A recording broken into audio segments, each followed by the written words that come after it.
If Freedom Failed.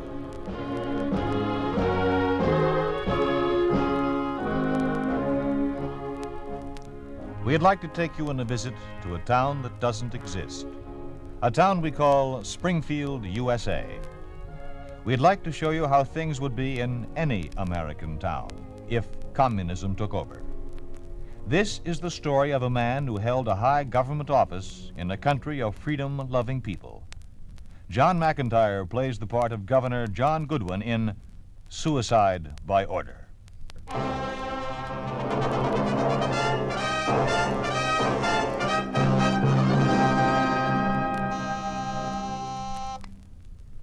Yes?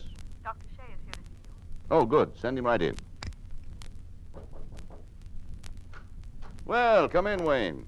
What brings you here so early today? John, what in the world are you trying to do? Well, that's a fine greeting. What do you mean? You know very well what I mean. A speech on the radio last night. I'd be perfectly willing to wager that the remarks you made were not in the approved copy of your speech. You'd win your bet. You don't know the things they wanted me to say. They're outrageous. I wouldn't even consider following that line. It can cause a lot of trouble, John, even though you're still governor. Still governor. That's a big help. And as for my powers, I haven't originated one piece of approved legislation since they took over. All they do is push bills at me to sign. Now, that's another thing, your refusal to sign their edicts. John, the governors of almost every other state have been removed from office. You know that. And each state has become a separate province with its own commissar. Now, that can happen here, too. Wayne, do I hear right? Are you implying that I cooperate with these people, carry out their edicts without any reference to the people or our legislature? Well, call it what you want. You can't fight this thing by being bull-headed. As far as the legislature is concerned, it may as well adjourn. Everything pertaining to law is coming from the Action Committee anyhow. If we can bide our time, maybe someday... Bide our time someday. I'm doing my fighting now.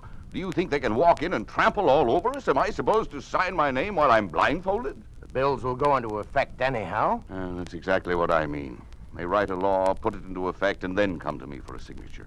Why do they bother? Anyone with half a brain would know that I would never condone the issuance of such orders if I didn't have to. That's just the point. You do have to. Yes, I do.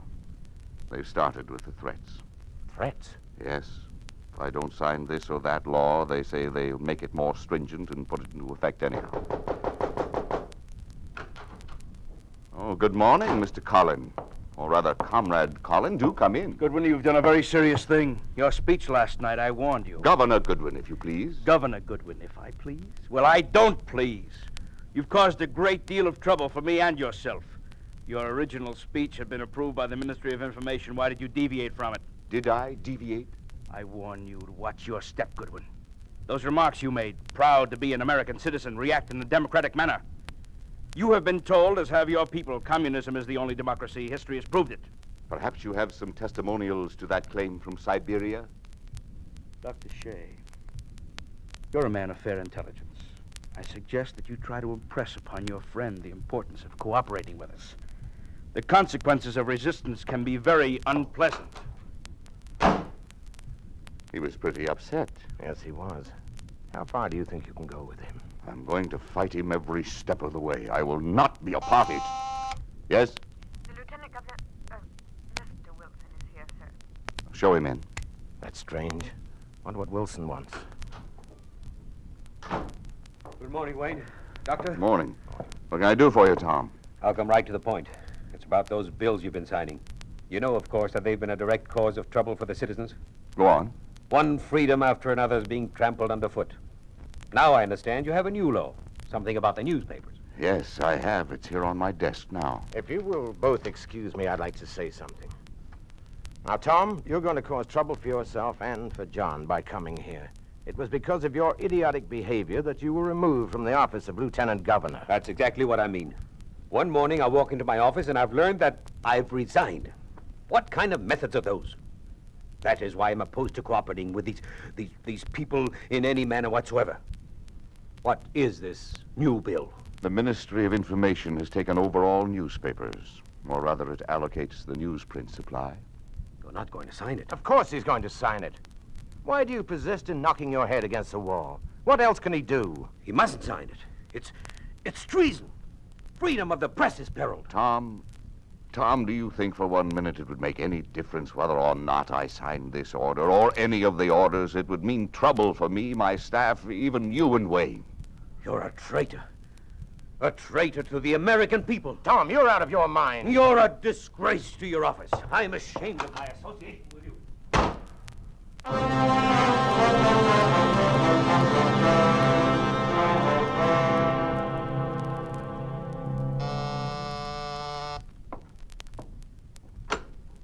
Good evening. Hello, Clara. Good evening.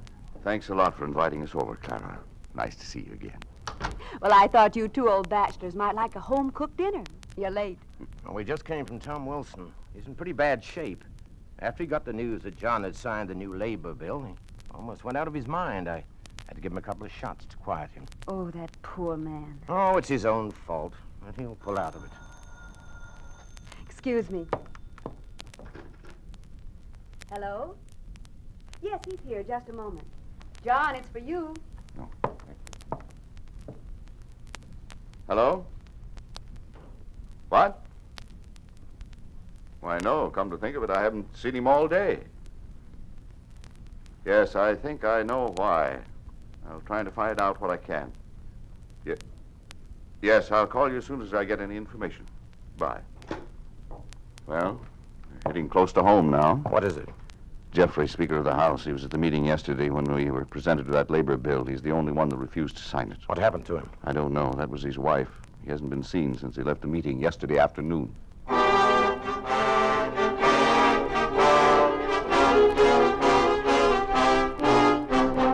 And I refuse to discuss the subject anymore. Good day. I beg your pardon. Stupid. Oh, hello, Wayne. Sit down. Colin was certainly leaving in a hurry. What'd you find out? Not a thing. You think Jeffries is dead? What else? Missing for over a week. No letter, no phone call, didn't take any clothes. He was on the way home from his office and just disappeared. Yes? Mr. Wilson is here to see you. Wilson? Send him in. That fool. I specifically told him to remain in bed. Why, the man's on the verge of a nervous collapse. Wait until I... Come in, Tom. Well, you fixed things up beautifully, haven't you? Sit down, Tom. Where's Jeffries? Where is he? Tom, you shouldn't be out of bed. He's dead. That's where he is. He's dead. And it's all your fault if you stood by him. But no, you signed everything. Bow down to them. Tom, you're a sick man. Now, come on, sit down. Don't touch me. Traitors, all of you. Why don't you fight them? Why don't you... Well, I warned him. You better call an ambulance.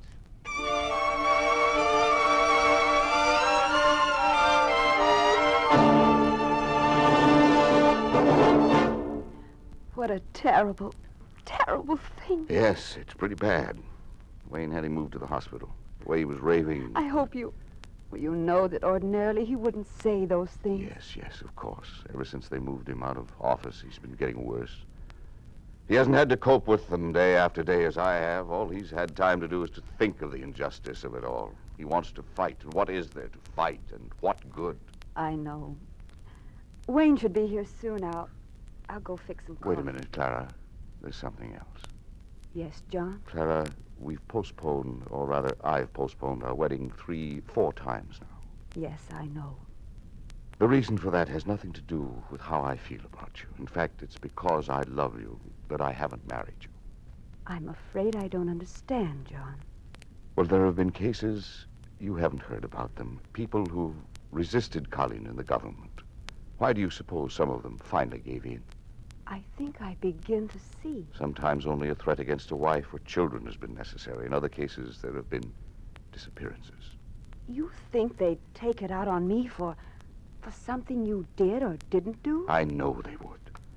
I don't even want them to know we're engaged. Oh, John, why can't we get out of here? Go to some country that's still free. You could fight from there and I could... I'm sorry, John. I'm going to stay here as long as it's humanly possible to put up with these demons. I think I can do more here than I could anyplace else. At least that's the way I feel for the present. Maybe something will... That must be the doctor. Oh, hello, Clara. Oh, good evening, doctor. Good evening, John. You look pretty low. How's Wilson? He'll pull through nerves. Pretty much unstrung, but physically he's all right. Well, you better stick pretty close to him. He may have a turn for the worse by tomorrow. You anticipating trouble? Yes, I don't know what's up, but I meet with Colin in the morning, and I'll wager it isn't going to be good. Order!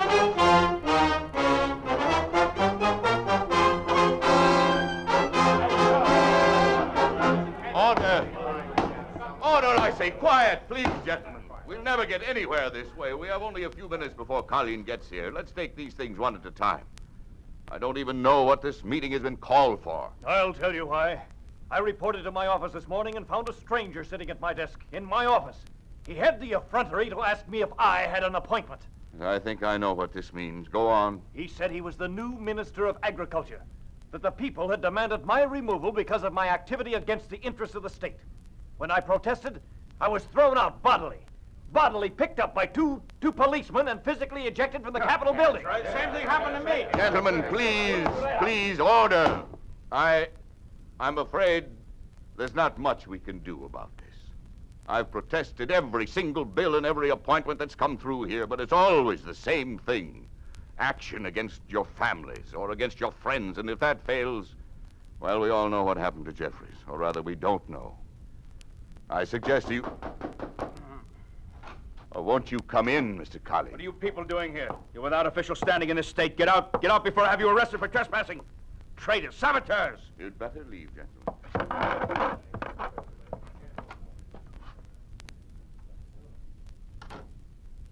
Apparently, you already know what's happened. Yes, I know, but I'm not sure I believe it. I suggest you learn to believe. Here, sign this. What is it this time? It's a certification of the new cabinet for the state. It announces the successors to office. Mr. Carlin, while I know I'm wasting my time talking Watch to you... yourself, Mr. Goodman. I would nevertheless like to point out that almost all of these offices are elective. Do you understand what that means? Elective? Elected by the people, not appointed by you or me or anyone else. My signature on this paper would mean absolutely nothing to the people. You'll sign it anyhow. Besides, the men whose names are there as replacements are already in office. I was about to mention that myself. You know, of course, that we will have admissions of guilt from the former office holders very soon. Even now, we're preparing a formal list of charges for release to the citizens. I thought it was the citizens who had demanded the removal of these men. When the confessions of malfeasance of office have been signed, and rest assured they will be signed, we'll post them with this official announcement. And if you don't sign... If I don't sign, there will be bloodshed. My friends will suffer because they will come into conflict with the police. If I do sign, there will be those who will say I succumbed to threats, that I betrayed my people.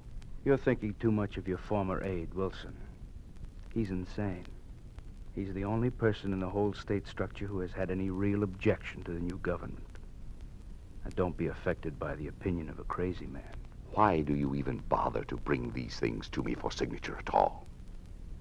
Sign. No. What? I said no. I won't sign it. Perhaps I can change your mind. Give me police headquarters? There's going to be bloodshed anyhow. I can no longer be a party to... Yes? Collins speaking.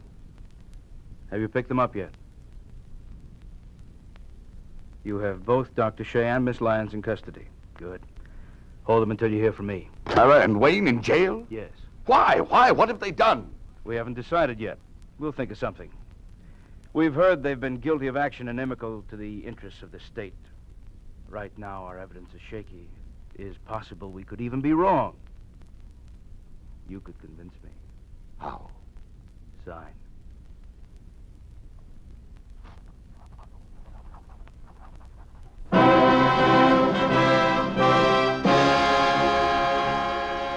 You are listening to Suicide by Order, a story of the way things could be if communism took over.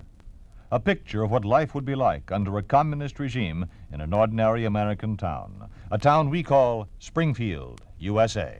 And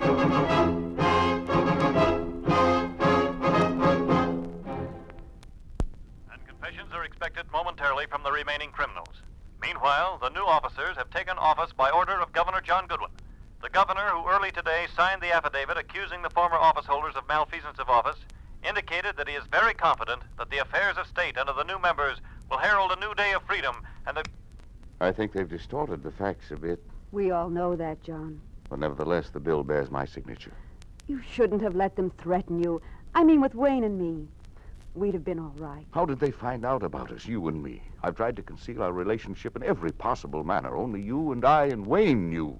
And Earl Parnas. Earl Parnas? You mean the one who was in our motor vehicle department? Yes.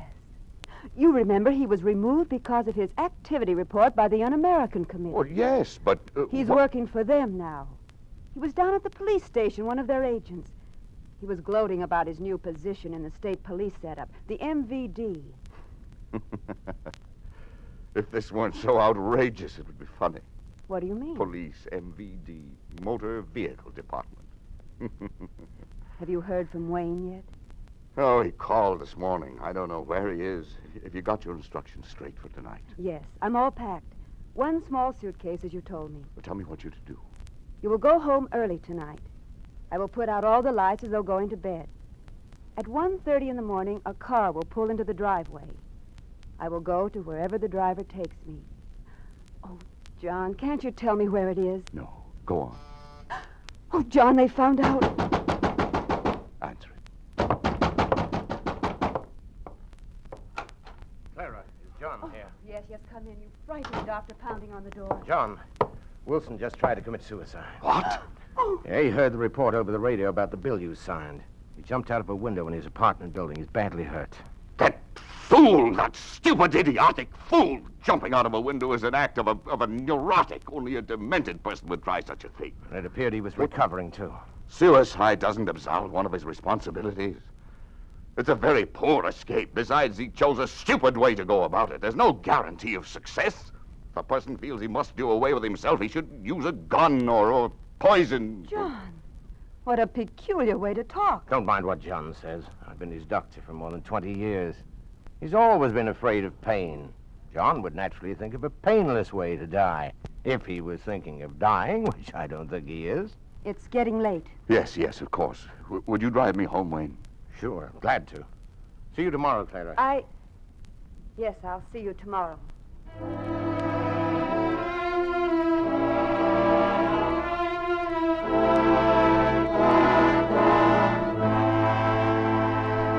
This is the first time in the history of the state police that a person has disappeared without their knowledge. Now, how is it possible? Have you been asleep? No, they've been watched every minute. We know she was home the night before last. Both Dr. Shea and the governor were there. They left together when the girl retired. How do you know? Why, she put out all the lights. As always, my man watched the house for an hour afterwards. Then what did he do? Why, he went home, I guess. Parnas, you have committed a terrible blunder. There is no room here for guessing. You'll find out what happened to the girl and bring me a report on Goodwin and Shea within the next 24 hours. I'll try, sir. You'll succeed. And if you should by some chance fail... I understand. I will find out. Where are they now? The governor and the doctor started out in a car this morning. They're being followed. Where are they going? The governor's secretary, one of my employees, said they were just going for a short ride to relax.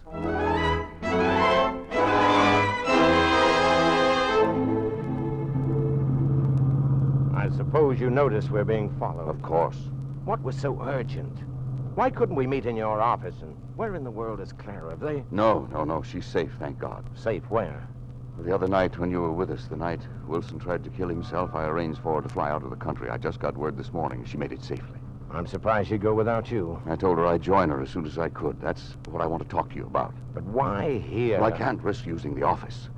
I think they're after me now. I've served my purpose. I can do no more good, either for them or for our own people. I'm leaving the country tomorrow. I want you to go with me. But how? You're watched every minute. I have a plan. But we must work fast. No packing, no change in routine. Well, this afternoon, I'm going downstate to welcome some new official. I probably won't be back tonight. Now, tomorrow morning, I'll phone you at your office at 7 o'clock and ask you to come over to examine me for some illness. Yeah?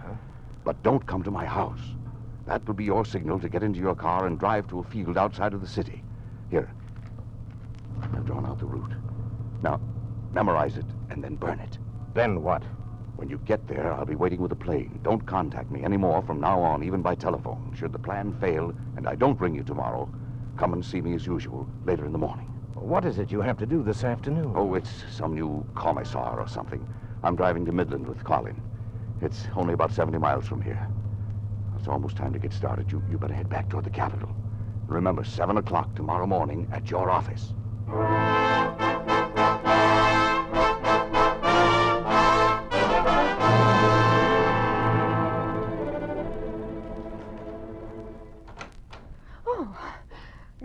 Dr. Shea, you startled me.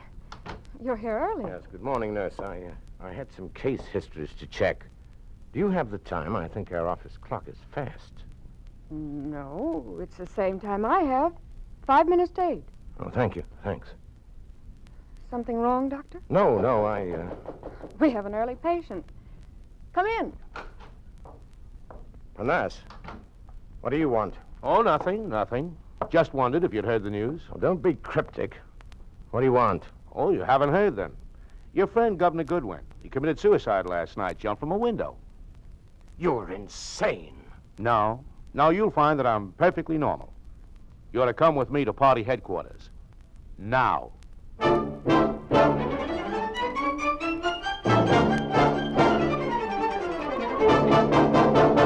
I still don't believe it. It's impossible. Are you inferring that something else caused the death? That can be very dangerous, you know. Dangerous? What else can they do? What can you do that hasn't already been done? If you want to find out, try once more to escape from this country. Escape? When? How did you know? Oh, we know. We have ways. So you better watch your step, Dr. Shea.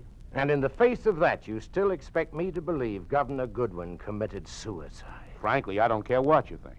As long as my duties are satisfactory, Yes? Oh, yes, Mr. Collin. Yes, he's here. For you, Dr. Shea. Yes? Oh, hello. Yeah, Mr. Panas informed me. Terrible thing. And I may as well tell you, too, that I don't believe he committed suicide. And I have several reasons for thinking what I think. As his doctor, I'd like to attend the post-mortem. And I understand I need your permission. Thank you. When will it be? 15 minutes.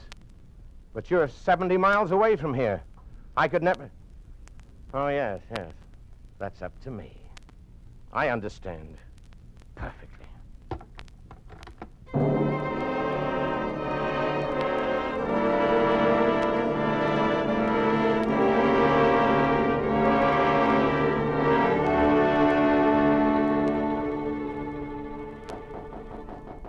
Come in.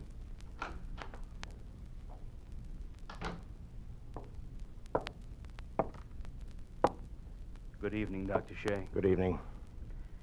Dr. Shea, we noticed you were missing from Governor Goodwin's funeral yesterday. How do you explain this? I have no explanation. I just didn't go. Many of your countrymen are talking. It seems that you're misinformed about the cause of his death.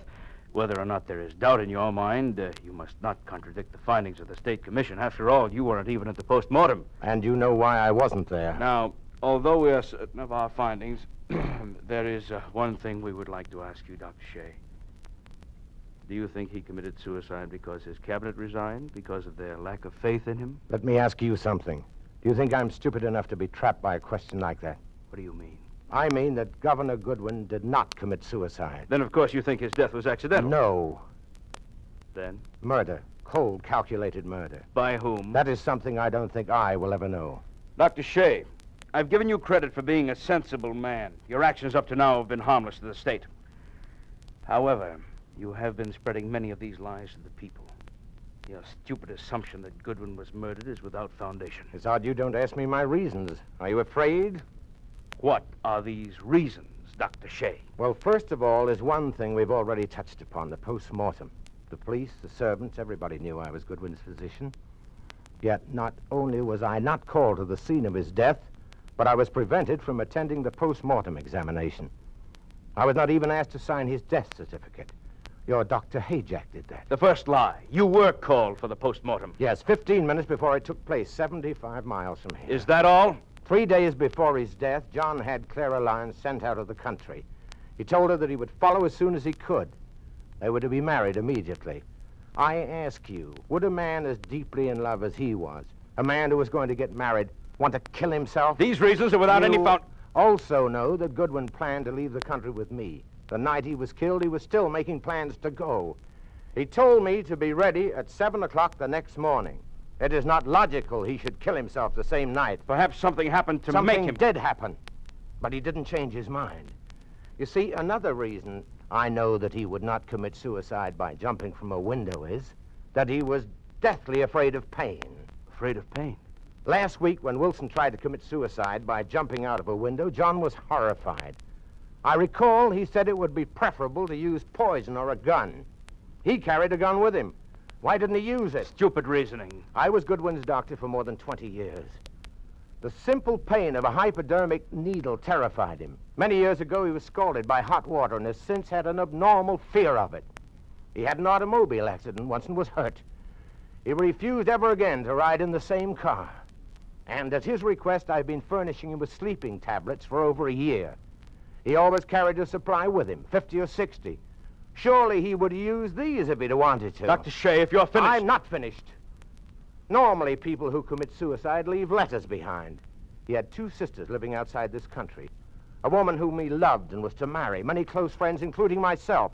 And yet not a single letter or note has been found. You have witnesses to all this, of course. As a matter of fact, there are witnesses. But you'll never know who they are.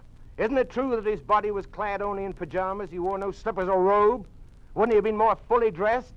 Unless he had been dragged from his bed. Who told you this? Isn't it true that shots were heard during the night? And isn't it true that four, Comrade Collin, 4 coffins were removed from the house before the Communist Medical Commission arrived? Is it possible that Goodwin managed to do some eliminating of his own before he committed suicide? And isn't it also true... Stop, that's enough. Paras! Yes, comrade. This man is under arrest. Take him away.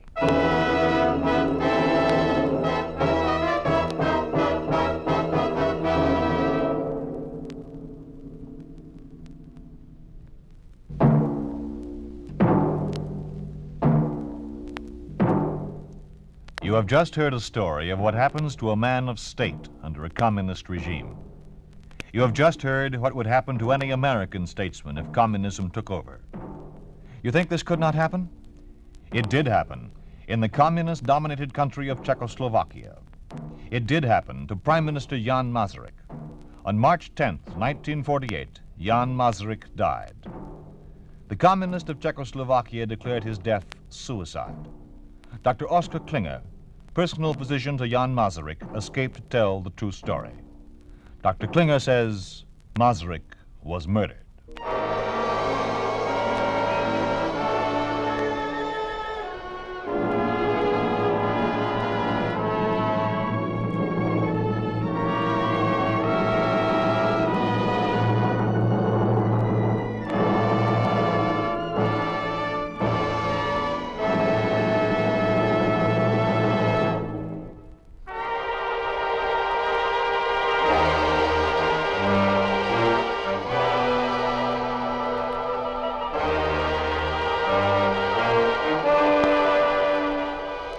You've been listening to If Freedom Failed, starring John McIntyre as Governor Goodwin in Suicide by Order.